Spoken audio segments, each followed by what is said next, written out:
Қасқыр мен борсық. Осетин ертегісі.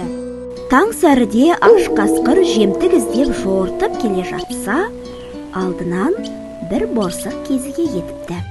Қарным ашып тұр еді, жақсы кезіктің. Мен сені жеймін. Қасқыр мырза, жемей тұра тұрыңыз, мен сізге бірдеңе айтып алайын. Қасқырдан қашып құтылмасын білген борсық осылай айлаға басады. Айтарыңды тезірек айт. Менің уақытым жоқ.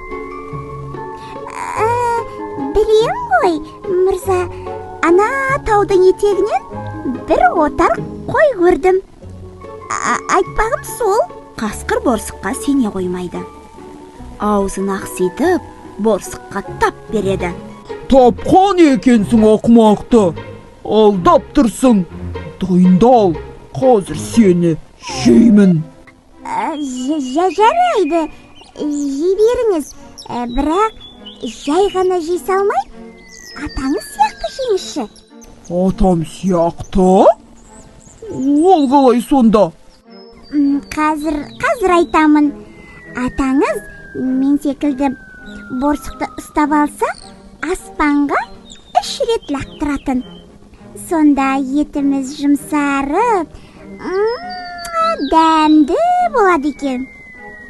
Рас па? Я, рас. Қасқыр борсықтың сөзіне сеніп, оны аспанға лақтырады. Жұмсақ әрі дәмді ет жейтін болдым.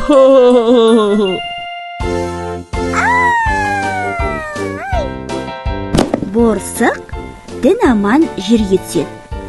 Мен мұндамын деп дереу қаша жөнеледі. Қашқан күйі інінен бірақ жетеді. Ақымақ қасқыр, мен сені алдадым. Інінен шықсаңшы, мен саған тиіспеймін. Шықпаймын, сенің ойың белгілі ғой. Қасқыр борсықты алдамақ болады. Ей, ренжісіп қайтеміз.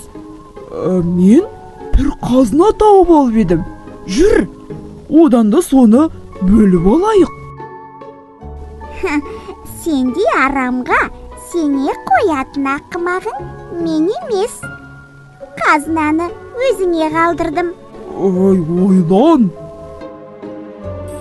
Қасқыр борсық інінен шыға ма деп ұзақ күтеді. Қарным ашты.